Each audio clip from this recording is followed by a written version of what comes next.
welcome to the lesson on materials and technique. Today I'm going to show you how to use our different art supplies and how to actually use them and different marks that you can make with them on the canvas or whatever substrate you're using.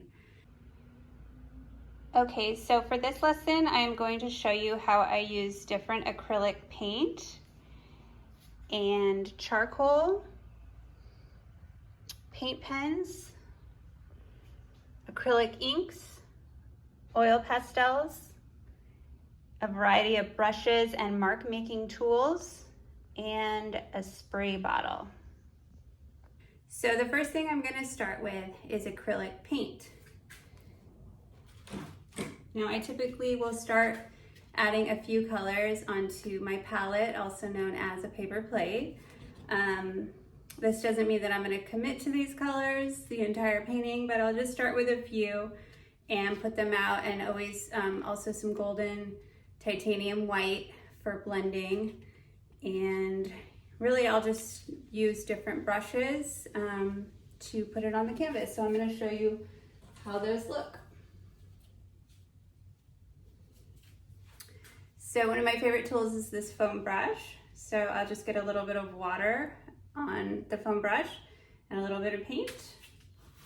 And then there's just different marks you can make with it. I just spread it around. You can also do these kinds of marks, or these kinds of marks, these kinds of marks. There's a lot of different things you can do just with one foam brush.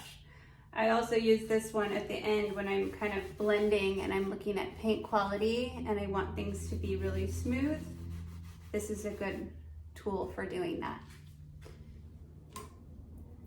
So another thing I do occasionally when I'm really in the zone is I will paint directly from the bottle.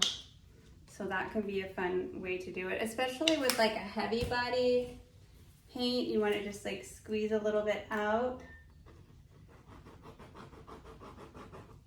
You can do it like that.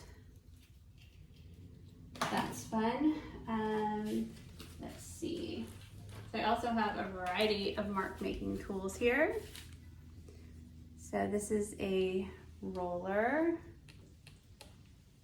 And so you can either cover the entire thing in paint or just part of it. Right now I'm starting with just part of it, and then I'll give you more of like an every other roll type of thing. And this is great for adding texture to your painting, like maybe in the middle layers. And it's not flat, there's like texture there. I'm not sure if you could see that, but there is. Silicone wedges. I like to usually like add a little paint and then maybe a little bit of the white as well in the corner, and then just spread it flat.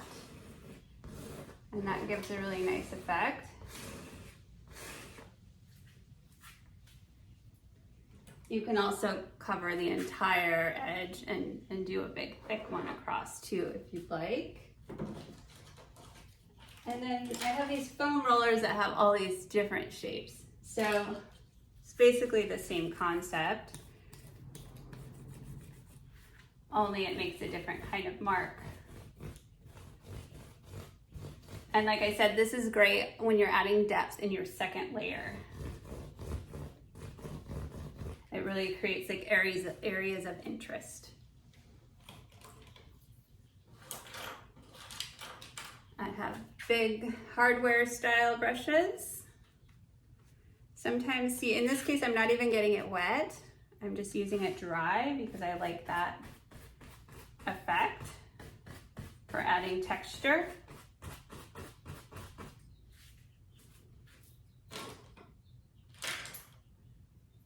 I have thin little brushes that creates more of a thin line if I want to do some lines.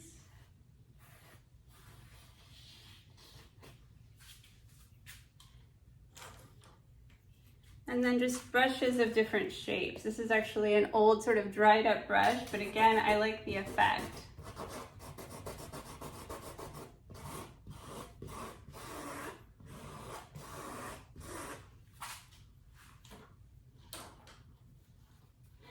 And then I have these little wedges you can stamp with. There's a triangle one, there's a square one. Okay. And then all of these just go, all these tools I'm using just go in this mug of water when I'm done. And I might pull them out or I might just get new ones. I tend to use a lot of brushes when I'm painting so that I don't have to clean each one when I'm changing colors. I just throw them all in a mug and then clean them at the end. I actually have 2 mugs like that because I use so many brushes when I'm painting. Okay, and then I also have this palette knife, which is a good one. And that can spread a nice layer of paint across and give some nice texture.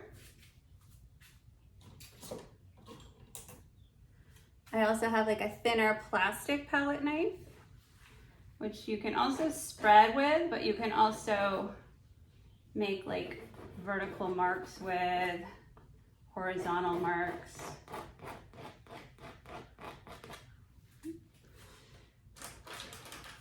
And then I have this silicone tool that's kind of like a comb on the side.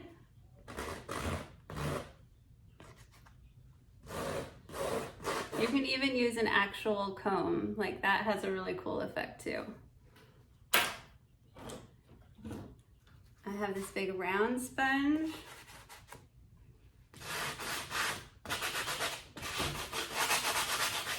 I really like this because it leaves really cool marks. It picks up the texture of the canvas, which is nice.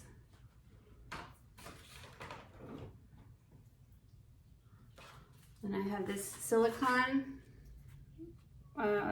sort of like a wedge, but on a stick. And again, I'm mixing the white with the purple. I'm even blending the colors together. If you can see that sort of purpley magenta is blending with the teal and the white and making like a lavender.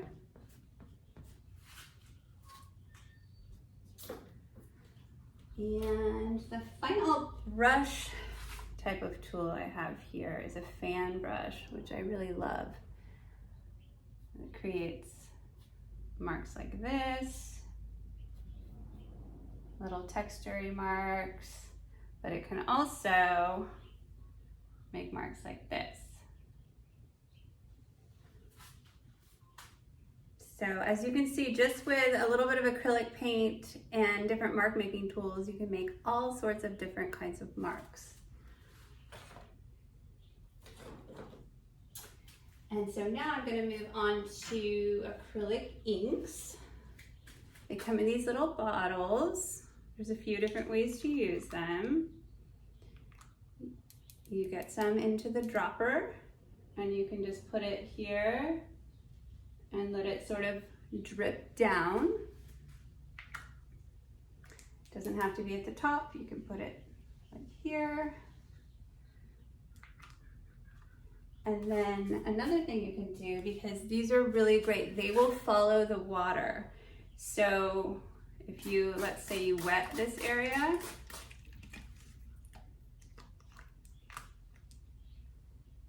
and then you put it, it's gonna slide down a lot better. You can also lay your canvas flat, put some water in and make droplets that way, let that dry, and that can be your first layer for your painting.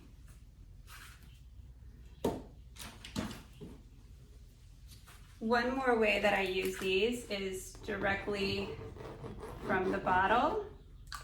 I'll get a little bit of ink in there and I'll just sort of draw with them, little marks. I do this a lot with black to add contrast. So it's nice to have a variety of these to use. They are more opaque than acrylic paint. So another tool we've got is oil pastels. So typically oil and water or oil and acrylic, which is water-based, don't blend. So there creates a little bit of a resistance when you put some oil pastel in. That doesn't mean you can't paint over it. You can if you have a thick enough layer of acrylic paint, it will go over it. But it's really nice, like in a final layer of a painting, to have a little bit of this showing through. It just creates a different kind of interest. So I have a variety of those colors. And they're just fun too when you're in the process and you're in the zone and you're making your layers and you just like grab something different. It's just exciting to use. I also love charcoal sticks. So you can literally just drag it across. You can do this over dried acrylic. And everything I'm showing you can be layered on top of itself. So let's say this is the first layer of paint. It dries, you go to your second layer, you can go right over all of these things. And I like to twist it and sort of drag it across.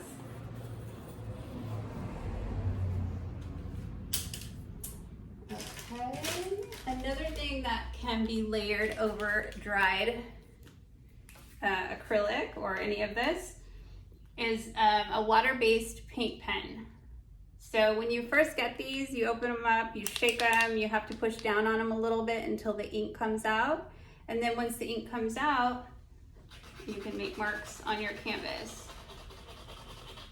See, some of that is dry and you can go right over the top of it. If you like to illustrate or just draw or anything like that, you can literally just make like a background of acrylic and then draw something over the top of it and add more detail or add words or anything like that. So these are fun to use. They're basically like acrylic paint in a pen. And so let me show you how I use my spray bottle. So obviously I use it, you see how the technique is different here. When I spray the water first and then the inks, you get a different technique as to just putting the inks down.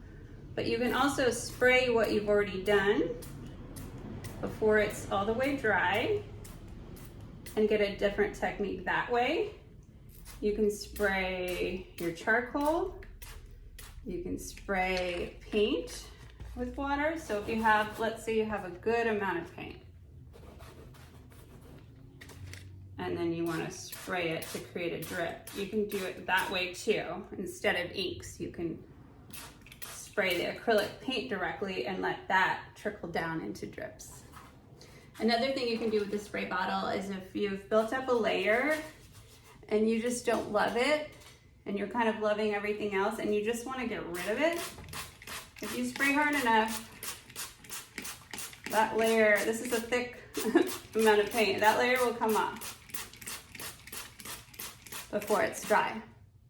And then you can use either a rag or a paper towel and take that off. A rag can leave, depending, this is a textured rag, so it might leave its own kind of marks. And a paper towel typically has a design on it. So you take that off and then you get a little bit of a design there. And just a reminder, when you are spraying a lot of water and using inks, to protect your floor, I have a drop cloth below me here so that all the ink can just kind of pile up and it's fine. But just something to be aware of. So yeah, these are all a bunch of different ways that you can make marks with all of the supplies that we've talked about. And there are more ways than that, but this will get you started. And so don't be afraid to be bold and try out all the colors, all the marks in your first layer, your second layer as you're building up before you get to that refining process, and just have fun with it.